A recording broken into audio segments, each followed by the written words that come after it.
Well, good morning and welcome to Nevada Hotel and Lodging Association's webinar titled The Fascinating Facts of Entertainment and Sports in Nevada's Industry. I'd like to introduce the opening speaker of this webinar series, Andy Meese, Vice President of Hospitality for Mandalay Bay, Delano, and Luxor, to open the session. Hi, Andy. Hi, Anthony, and good morning, everybody. Thanks for joining us again. Again, my name is Andy Meese. I am the Vice President of Hospitality for Mandalay Bay, Delano, and the Luxor. Hopefully some of you had an opportunity to join one of our other sessions that we've been hosting, supported by MGM Resorts and a lot of our colleagues and leaders within our company. But again, I'm Andy, and I've been with our company for over 21 years. I grew up in Southern California, but been a native of Las Vegas since 1995. Went to high school here. I'm an alumni at UNLV and had an opportunity to join MGM Resorts and have been here ever since. Have had the pleasure of working at several of our properties. Actually, right now I'm sitting in my office at Luxor, so I also have one at Mandalay Bay, but I've had an opportunity to work at Treasure Island, New York, Vdara, Bellagio. I've been in our corporate team for a little while. I was at Luxor before, and then I was back at Bellagio, and then before here I was at City Center in Aria and Vdara. So it's an amazing, obviously, company to work for. But along that journey, I've also had an opportunity to be very involved within the Nevada Hotel and Lodging Association. And over the years, whether it's been in the mentor program or emerging leaders, or just different opportunities, it's always been important for me to be involved within our community. And recently, or probably a little over a year and a half ago, I had an opportunity to join the board of directors for the Nevada Hotel and Lodging Association. And through that, worked with Diane Gandy, of course, our president of the association, in identifying opportunities that we can, obviously give updates and speak to a lot of the members about what's going on in our environment. And I think we all know the environment right now. It's a bit crazy, but overall, we're definitely ramping up at a speed that I think we're all excited about. Maybe we weren't fully ready yet, but in all, really a great thing. So today, you're going to hear from a good colleague and friend of mine, Tony Wu. And Tony's been in our company for a long time, so I'll let him kind of give that. But he's obviously very involved within the entertainment and sports world. So he's going to share some of that today. So I'm looking forward in just a moment to turn it over to him. Before that, again, I just want to thank everybody for joining. These have been great sessions. There's been some great leaders on these. I think we have a couple more upcoming after today as well. So hopefully those that are on will be able to have an opportunity to join again, because we have another one coming up on May 26th, I believe, Anthony. And that is going to be talking about the application process, resumes, successful interviewing. You're going to hear from our Vice President of Talent Acquisition, Randy Goldberg for MGM Resorts, who probably right now has the hardest job in the community with so much hiring going on. I know a lot of probably you are part of different hiring fairs that are happening. We just had one at Mandalay Bay yesterday for the entire company. And literally, there's probably 2,500 people there. So it was really cool to see people. There's a lot of jobs going on. We are hiring like crazy. So I think that'll be a very timely session for a lot of you as you're maybe trying to get back in the workforce or maybe a new opportunity, et cetera, to hear from Randy. And then we've got a couple great leaders at Mandalay Bay that are also going to be on there that have some great experience in terms of interviewing and can give some great advice on that. And then after that, in June, I know we have kind of our last session that I've had an opportunity to help coordinate with Diane on leading in today's environment, which is not a normal environment. So I think that'll be very timely as we sort of kick off the summer. So hopefully you have an opportunity to join that. But today it is all about my good friend and colleague, Tony Wu, who I've learned so much from over the years, and he is an absolute expert when it comes to entertainment and sports. And this is really, I think, a cool session to hear from him. So with that, I will go ahead and turn over to Tony. So thanks, everybody, and thanks, Tony. Thank you, Andy, for a really warm introduction. I really appreciate it. Don't have 21 years, but definitely have 10. So I'll get there at some point. Good morning, everyone. First and foremost, I do want to thank the Nevada Hotel and Lodging Association for the opportunity to present or speak at one of these sessions. I'm not going to lie, I don't think I've ever actually done a virtual presentation or speech, at the very least to this scale. So maybe in an effort to calm my nerves, we try to treat this more like a fireside chat session where I'd love to go over some of the materials I prepared for you today. And maybe along the way we field questions or wait till the end to answer any questions. So with that, Anthony, can you take us to the first slide, please? Great, thank you. So purpose of this slide is really to illustrate the breadth of entertainment in the Las Vegas market. And for us to be able to do that, I provided a snapshot of what entertainment looks like at the MGM store. So if you look at the top left corner, and again, these are 2019 figures, so definitely pre-pandemic, but very representative of what a normal year would look like for us. So in a given year, we'd actually host over 9,000 events across over 30 venues and attractions. And when we look at the array of events, it really ranges from, again, attractions to comedy clubs to production shows, larger scale production shows like a Cirque du Soleil, our residencies at Park Theater, which houses some of the most famous artists like Lady Gaga or Bruno Mars. And on the larger scale, some of the largest sporting and concert events at what can be said as one of our, some of our most iconic arenas with the Grand Garden Arena or T-Mobile Arena. So based on this snapshot, I hope everyone can kind of get an idea of the footprint entertainment represents in Las Vegas. At MGM alone, we're definitely one of the largest live entertainment companies in the industry. So with that, let's go ahead and move on to the next slide. A question I get asked all the time is, why is entertainment important? Well, when we look at entertainment, we usually break it down into two kind of segments. One being trip makers, which you can see from the slide, the top half. The other being trip fillers, which is the bottom half. Let's start with trip makers first. So when we look at trip makers, by design, these are events that we program to essentially drive visitation to our city. So for example, we recently went on sale with Bruno Mars and Dave Chappelle. And arguably, those events sold out within a day or two. Some certain events actually sold out quicker. So it's very safe to say that the consumers or customers that are purchasing these tickets, chances are they purchased these tickets before even making their travel and lodging accommodations. So a very important piece of our business with this segment of entertainment.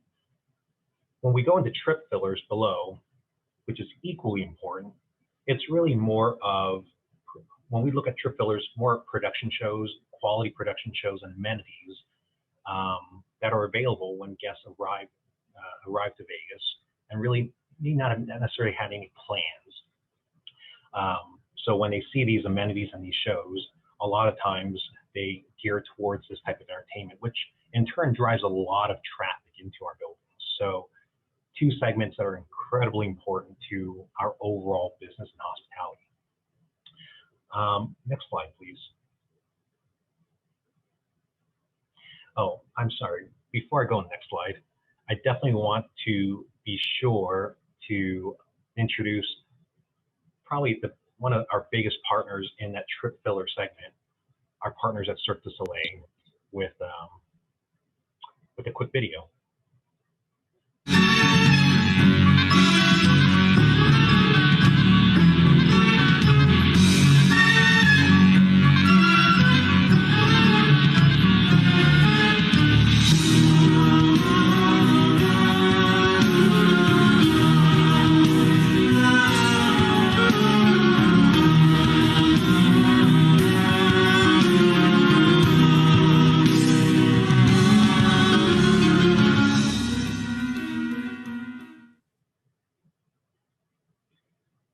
I hope everyone's as excited as I am after watching that video.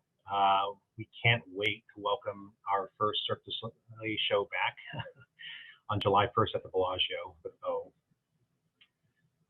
So again, the last few slides, I hope that kind of gives you an idea of what entertainment represents in terms of in the Vegas market and as an extension of hospitality. The next or the upcoming slides really more focuses on the revenue management's role in entertainment. This is a question I get asked a lot from not just my friends, family, peers, colleagues.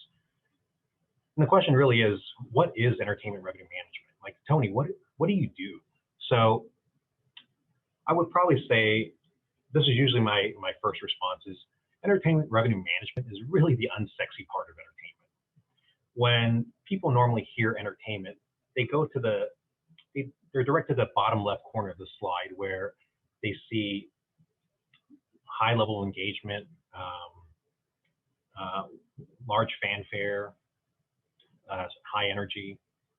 And that's usually what's representative when people hear entertainment. But then revenue management is essentially the bottom right corner. You essentially have a handful of individuals that are essentially conducting a lot of analysis, applying analytics to essentially optimize prices for our entertainment offerings.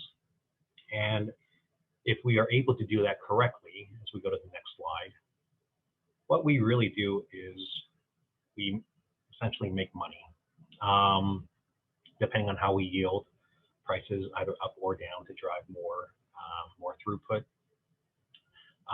When I looked up, when I typed in "make money" to look up a GIF, this was the first thing that popped up. So I thought it was very befitting for this session. So had my boy Aziz go ahead and just throw some money around. But in all seriousness, as we go on the next slide,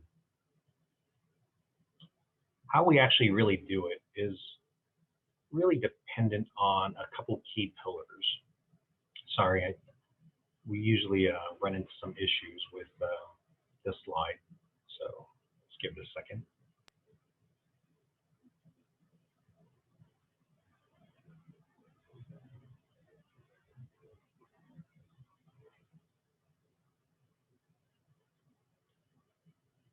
Well, even though you don't see it, it really goes into a few key pillars in terms of how we approach our business. Sorry.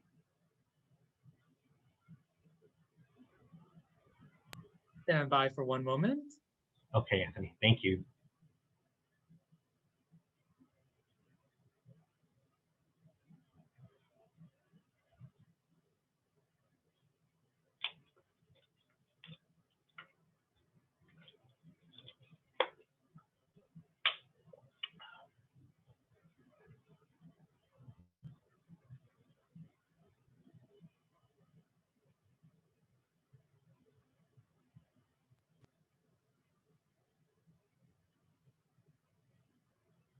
Perfect, thank you, Anthony.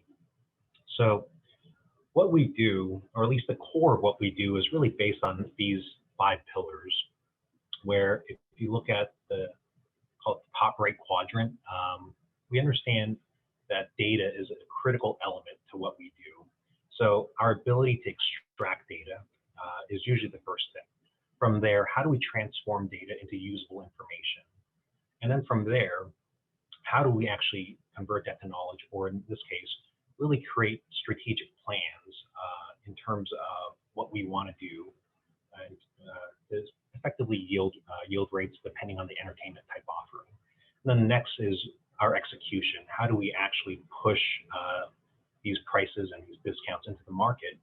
And lastly, everything we do, we follow it up by evaluation to understand whether or not we achieve the goals that we set out for, or were there certain areas where we had to learn and pivot from. So by being able to do these things correctly is essentially how we try to generate as much revenue as possible from yield management when it comes to ticket sales. Next slide, please.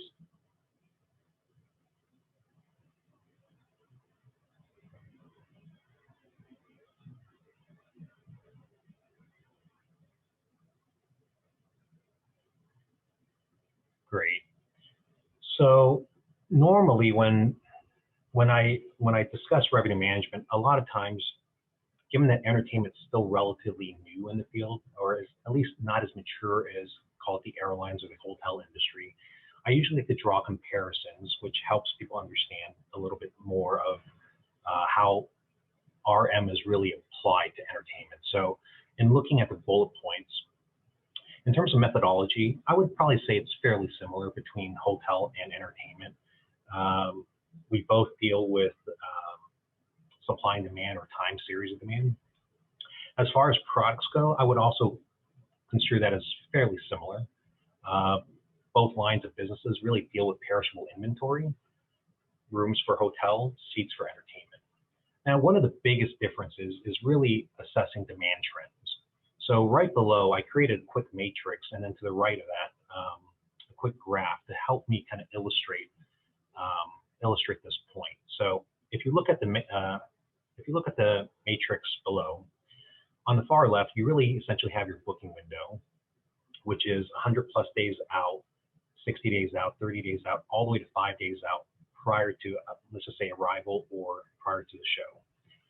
And again, the three components are, in terms of entertainment, trip makers, which we identified are the types of entertainment that drives visitation, trip fillers, which is the amazing amenities that we have for guests to attend when they arrive. And then the third piece in this matrix is essentially the rooms.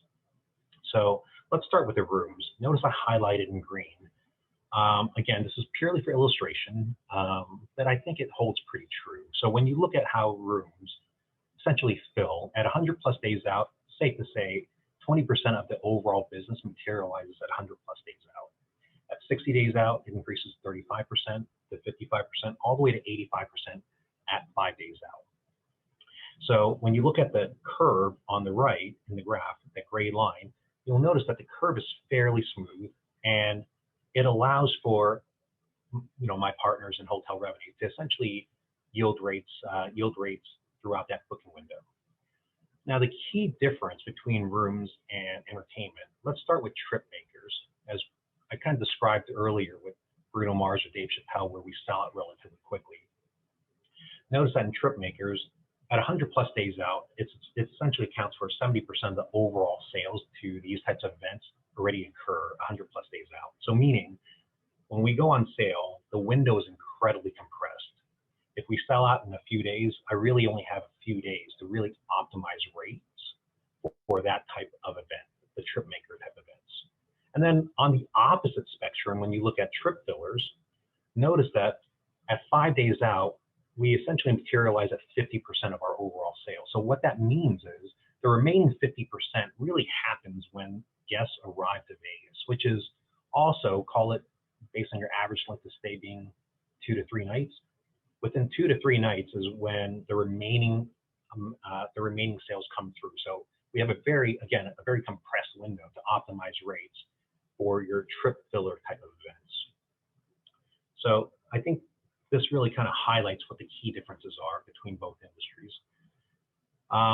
Below that, when we look at distribution, definitely more differences than similarities when it comes to distribution. Given that, again, hotel is much more mature, it exists across all markets, not just large or small markets. There's enough technology that allows hotels, or gives hotels the ability to dynamically price across all distribution channels, whether it be direct or any type of OTA channel, like an Expedia or Bookings.com. When we come to entertainment, as I stated before, the breadth of entertainment is huge when it comes to Vegas. Unfortunately, there aren't a lot of other markets that have the same scale of entertainment as Las Vegas, outside of maybe in New York, Los Angeles, potentially Chicago, right? So most markets, either big or small, really doesn't have the same level of entertainment. And as a result, there's really not a lot of technology that allows us to really dynamically price tickets for these types of events. However, to qualify that, there are for direct channels. When I look at trip fillers, like our production shows, our Cirque du Soleil shows, when we talk about OTAs, in our market, Vegas.com is equivalent to an Expedia. Coupled with other brokers or OTAs, it represents about a third of the overall business. So without a proper technology in place to kind of say, if I want to yield rates on the direct channel, how do I make sure that rates are yielded in the OTA channel? That's where we run into, that's where some of the key differences occur between hotel versus entertainment. Lastly, a big difference between hotel versus entertainment is hotels typically operate in a GA environment. And what I mean by that is when a guest books their room or suite, they book a room type or a suite type, they really don't know where they're staying until the point of check-in when they're physically assigned the room. When we talk about entertainment, when you book tickets to any type of event or shows, a lot of times, maybe all the time, consumers want to know where they're seated. So designated seats play a big difference versus, selling a certain type of seat. So I would say those are some of the similarities and differences between hotel versus entertainment that you can kind of relate to. Anthony, can we go to the next slide, please? So going back to the trip filler example with our production shows, right? Given that 2/3 of our sales are direct, 1/3 is through OTAs. Well, ultimately, we still want to find a way to yield rates to help us maximize on our revenue opportunities. And what we ended up doing was we actually created what I believe is the first in-house yield model for entertainment in the city. And if you kind of look at the matrix below and the graph below, what we ended up doing was, let's focus on the matrix, sorry. Notice that on the left-hand side, you see categories A to E. Essentially, what that really means is that there's typically 4 or 5 price levels within a venue. For purposes of this discussion, let's just focus on Cat A, which is essentially your premium seats in the house. Now, notice that to the right of it, there's 5 tiers, and prices range from $180 all the way to $220. Now, this is purely illustration only. What we ended up doing was we created these predetermined price tiers based on certain elasticity coefficients, depending on the show, which allows us to identify the right breaks in each price tier. And then from there, we overlay historical booking window, booking demands to understand how we should be yielding our prices up or down within this predefined matrix. And when we built this matrix, we also built it for the OTA channels. So when we're yielding up from, call it a tier 3 to tier 4, $200 to $210, the OTA partners are yielding alongside with us. And if you look at the graph below, for example, the blue line represents where we're currently at. And let's just say at 10 days out, when we hit about 928 tickets, 10 days out from showtime, when we hit 928 tickets, it's pretty much triggering us to essentially increase our prices from 200 to 220 and vice versa. So depending on where we're at within the booking window, these predefined trigger points really help us yield up or down.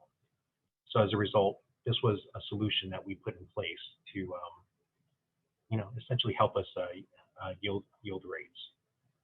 Definitely not perfect, as it's not truly dynamic, where, as I mentioned earlier, we can't really 10 key a rate into the system and push it out to the market. But still, definitely a good solution to help us maximize revenue opportunities. Let's go ahead and move to the next slide. So this is an example that really focuses more on the trip makers, as we talked about earlier, our residency acts like the Bruno Mars, the Lady Gagas, where because there's an abundance in overall demand, we essentially sell out relatively quickly. And because of that, we only sell through direct channels. We don't leverage a lot of the OTAs to help us drive ticket sales to these type of residencies. So as a result, because we can leverage technology, in this example, we use PriceMaster, which is a tool developed by Ticketmaster that really allows us to be able to force rates or 10 key rates in and push into the market. The good thing about PriceMaster is it serves 2 functions. One is the distribution, which is critical for us. And then 2, it does provide some rate recommendations based on their algorithms. The bad part to that is they're essentially a black box solution. So you really don't see the internal plumbing of the system. So sometimes when it's making certain rate recommendations, it's hard to understand why. And given our test and learn, sometimes it could be off. So what we normally do is we actually overlay additional algorithms that we create to help us apply additional intelligence in terms of how we should be yielding rates for these types of trip maker events. I think that pretty much concludes our slides that really kind of define or give you a better understanding of revenue management's role within entertainment. So can we go to the next slide, please? So the million-dollar question, what's next for entertainment? Ultimately, I think the goal is for us to get back to 100% capacity. Based on some of the local mandates, in order for us to actually achieve 100% capacity, it requires that 60% of the eligible population is fully vaccinated. As of right now, we're targeting for about mid-June. Though this is still a moving target, we feel pretty confident that we can achieve 100% capacity by then. So hopefully, this serves as a message to, that in order for us to reopen with the highest standards of health and safety, please encourage others to get vaccinated so that we can reach these targets and ultimately reopen our city, reopen entertainment in our city. Next slide, please. So another question I get asked is, how has demand looked? What does demand look like for entertainment? What I can say definitively is there is definitely a reason to be optimistic. Two of the key metrics on this slide is when the pandemic hit and a lot of the large events, concerts and whatnots were essentially rescheduled or postponed, 80% of all ticket holders decided to hang on to their tickets, which kind of tells us that there's definitely a lot of demand for it. And then in the second bullet point, though we have been able to reopen entertainment, albeit at limited capacities, we've been pretty much doing lights out. On average, we hit about 90+% in paid occupancy. So again, another sign that there is quite a bit of pent-up demand for entertainment. Now, as we go back to 100%, I'd have to imagine some of that demand might get slightly diluted as we open up more inventory. But for the most part, all signs point in the direction that there is a lot of pent-up demand for entertainment. So with that, a lot of room for optimism. Next slide, please, Anthony. So this slide is really more representative of, or it illustrates that when we go back to 100%, there is a long lineup of performers and artists that can't wait to get back on stage to perform in front of a live audience, both our locals and our tourists. So again, really pushing that we can get back to 100% sooner than later. Next slide. This is really just a continuation of the previous slide with additional artists. I did integrate a little bit more sports here. So for example, UFC 264, an event that sold out, I believe, in hours. Our Las Vegas Golden Knights, as well as our Las Vegas Aces, would be ecstatic to be able to play in front of a full house again. So again, more reason to try to get us back to 100%. Next slide. So this slide, along with the next few slides, is really more of kind of like a quick snapshot of what the landscape of entertainment would look like.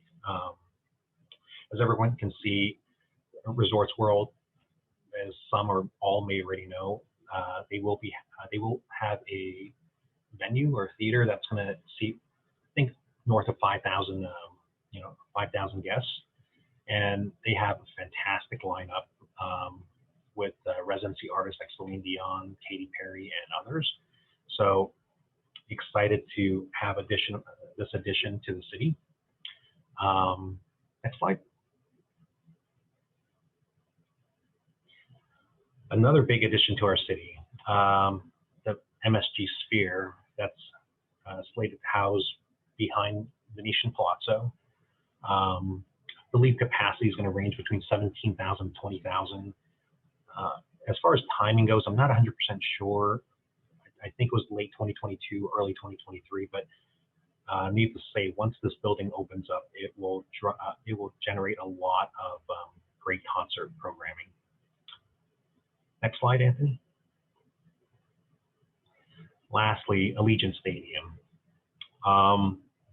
Not much more can be said about this venue. It's for those who haven't seen this venue, it is a very spectacular venue, and there's no doubt that it will house some of the largest concert and sporting events that Vegas has ever seen. So incredibly excited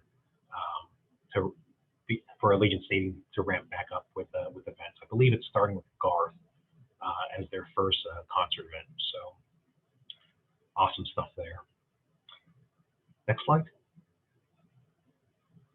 And essentially that's a wrap.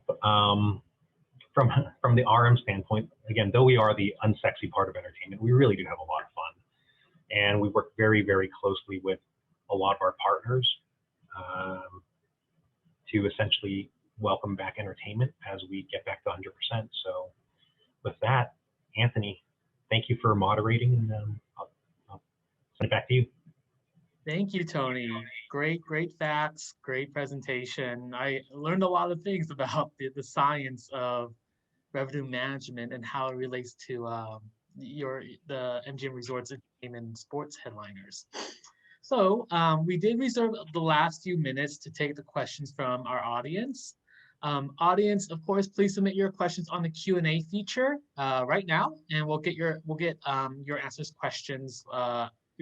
questions answered with Tony.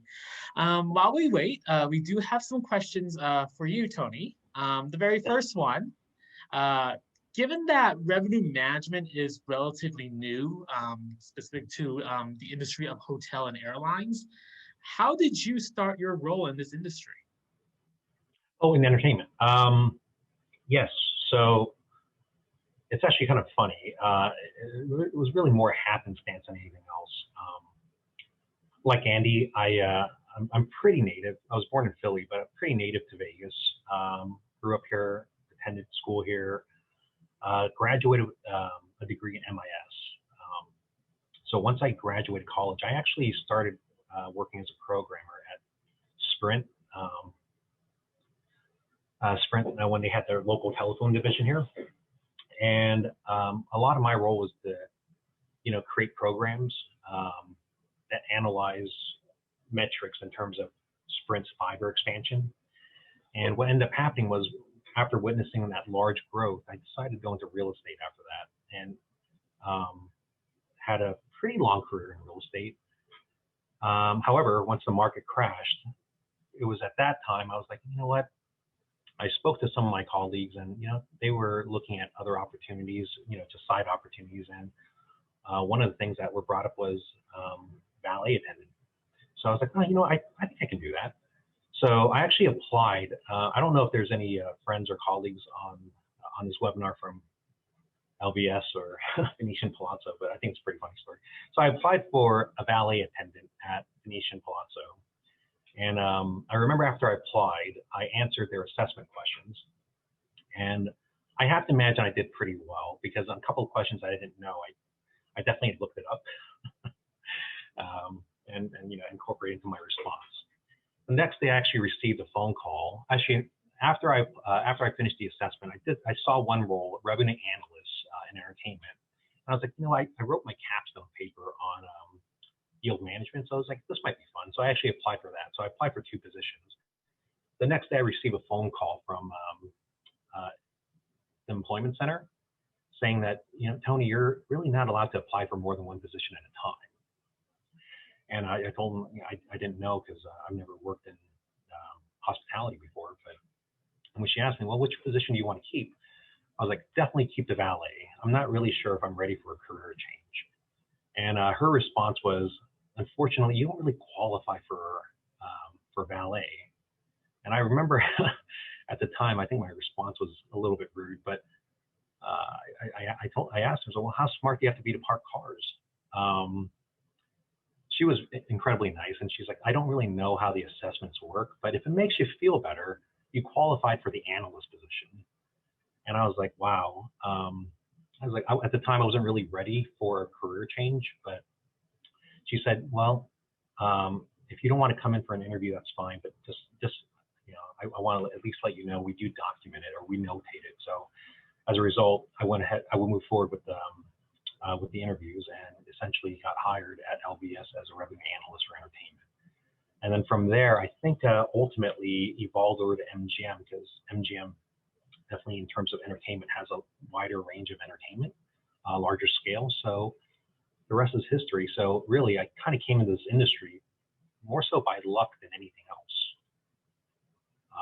And I was very, very fortunate to have really strong mentors that really kind of taught me some of the mechanics of revenue management where I can apply it in entertainment. So yeah, that's how I got started. You just never know. Yeah, exactly. All right, so we do have a question from Sean from the audience. What are some of the biggest challenges you face as occupancy ramps up? So I think the biggest challenge, and again, this is really more derived from this pandemic, is when we look at occupancy, right? So for example, the latest iteration was we can go to a capacity of 250 and we have to employ 6 feet social distancing within the venue. And as I mentioned before, because entertainment is not really a general admission type of experience, it's people want to see where they're seated at, is how do we create or how do we encourage or say essentially create a venue where we promote health and safety, knowing that when you buy 2 tickets, you understand that within 6 feet, call it a halo, there's no one sitting next to you to be compliant with the state mandates. So a lot of that really required us to understand what a lot of the trends were. So for example, 70% ballpark, 70% of most tickets sold are sold in pairs. So as a result, how do I create a distribution of more 2-seaters within the venue to allow for social distancing, which was probably the hardest part, because a lot of times this required us to have technology. So even though I had 2 seats, the last thing I want is for Anthony to purchase one, leave one open, and then a Tony goes in and purchases the other. And then on the night of the show, you have 2 strangers sitting right next to each other that should be practicing social distancing. So the complexity around that was really, how do we leverage technology to help us build or redesign what that experience looks like when people purchase tickets and when they're in the theater. Same with ingress and egress. How do I manage for timing of people when people enter the theater and exit the theater? So this was probably some of the biggest challenges that we face. And as we're ramping back up, right, as these criteria change, once I already have an existing, call it scaling or manifest with these types of placements, if we go from 6 feet to 3 feet, how does that change mid-flight when the performance is already on sale? So these are some of the challenges that we face versus, I think on the hotel side, if we said 50%, we just close off 50% of the various room types, and we can sell this. I hope that answered the question. Yeah, he does have, Sean does have another question to go Sure. with that. What are some of the key factors that you need to understand before you can reopen an entertainment outlet? So that's a great question, Sean. So reality of it is that in our situation, the more information we get, the better off we are in terms of how do we create some of these strategic plans. The challenge that we've all faced, not just within entertainment, all lines of businesses, are the changes in some of these requirements are always moving. So it's always a moving target, right? So in order for us to stay agile, a lot of times what we had to do was essentially, it was, even though we didn't have a lot of entertainment, we were actually busier than ever, because a lot of times, in order to anticipate what the changes would be, it would probably require us to build out 8 to 10 different plans, with the hopes that one of them will, get picked, or if not, whatever the new rules are, it's close enough to one of the plans that we kind of designed. So that this way, once we get the mandates, we can execute quickly. That was probably the biggest challenge in terms of complexity. Is you had to do a lot of different variations in terms of pre-work, with the hopes that one of them will play out, so this way we can execute quickly. Great, thank you. And this is the last question, I guess, from Sean. Okay. Considering, with Resorts World opening, the MSG Sphere about to be open, the Allegiant Stadium, which is now open and allowing these entertainment headliners to open, should MGM be worried about the loss of market share with the increased competition of other entertainment venues? That's a great question. So ultimately, we have a view that, I guess high tide raises all ships. A lot of times there's a lot of programming that, due to scheduling conflicts with, for example, VGK and whatnot, there's a lot of times we can't program certain entertainment offerings as a result of scheduling conflicts. So having additional outlets really will actually help, not just the city, but it will help MGM Resorts as well, along with all the other operators, because we view it as accretive to the market, even with added venues, right? The more the more content we can program into the city will essentially just drive more visitation across the board. So yeah, not too worried, I guess, in short. All right, thank you. A question from Anonymous. Anonymous asks, in your opinion, is the interjection acceleration of core revenue management rate yielding principles at all in response to the successes that we've seen in third-party ticket brokers' ability to oftentimes yield higher prices rather than face values for large-scale music and sporting events? That was a long question. I would say this. I think in short, no. And the reason for it is that the success of, call it, yield management, again, even though it's still relatively in the early stages, right? I think it actually happened maybe before the secondary market has become mature. So, for example, I think if you go back to, don't quote me on this, maybe 8-10 years ago, right? We already started seeing how, for example, professional sports teams were yielding their ticket prices based on which team the home teams were playing. Does that make sense? And a lot of this already kind of happened, I think, prior to the secondary market becoming what it is today. So principles in general have already started a while back. As far as secondary market now, we do recognize that the secondary market plays a contribution to how ticket prices are yielded through, again, like the StubHubs of the world or those marketplaces. I think that answered the question. Mm-hmm. Right. Okay. Another question from Anonymous.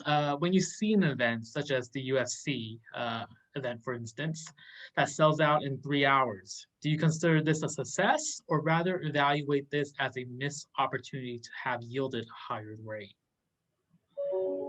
Very good question there. I would say, so again, if I put on my hospitality hat, right, I believe every incremental body that goes into a building will drive ancillary across the board. So when we look at how do you define success, I think high occupancy is definitely one criteria for success in terms of how we define it. As far as ticket prices go, sometimes when I look at it, is if there were opportunities that we missed out on to yield because we're not quick enough or agile enough, that potentially could be a missed opportunity. But more importantly is 100% occupancy is incredibly important, not just to our business, but to all the other lines of businesses within, within our company. Great, thanks. And a question from Albert. Albert asked, do you have a seat at the table when contracting new artists? If not, should you? Those are really, really good questions, guys. Okay, so I would say that from a commercial aspect, I do have a seat at the table as we assess, as I play a role in terms of how we assess some of the business development efforts and who we book and some of the economics behind it. So from that aspect, yes, definitely have a seat at the table. But I'm not going to lie, I am probably the least creative person in entertainment. You wouldn't want me to tell you who I think is popular and who to program. That's why we have a fantastic team here at MGM Resorts, especially with the booking team that focuses on bringing these top caliber artists and performers. Oh, thank you. And so, Tony, what show are you looking forward to see? Once everything gets back to its to our new normal. You know what? I have a very, very soft spot for, I guess, O and Ka. Those are two of my favorite shows, and I can't wait for July 1st to come. And right now we're assessing what the ramp plan looks like for our Cirque du Soleil, productions and partnerships. So hopefully we bring all the Cirque shows back sooner than later. Of course. All right. Well, this pretty much sums up the conclusion of our webinar. Once again, we want to thank our guest speaker, Tony Wu, Vice President of Revenue Management for the Sports and Entertainment Division of MGM Resorts International. If any of you have missed a portion of this webinar, you can watch the full recording on our NHLA YouTube channel. Also follow us on LinkedIn and Facebook by typing in NV Hotels. This webinar recording will be uploaded in the next few days. Special thanks to Andy Meese for the creation of the MGM series of webinars. We do have a few more that will be announced within the coming weeks. One on May 26th with the applications, resumes, and interviews with their talent acquisition team. And then also one on June 17th, which is the Leading the Industry in Today's Environment. All the upcoming virtual events, whether that be the MGM series or any other NHLA events, are posted on nvhotels.com. So make sure you click on the event tab, the event calendar page to find out more. Once again, my name is Anthony Lai with the NHLA. Thank you all for attending this webinar. Have a great afternoon. Thank you, Tony. Thank you, Anthony. Thank you, everyone.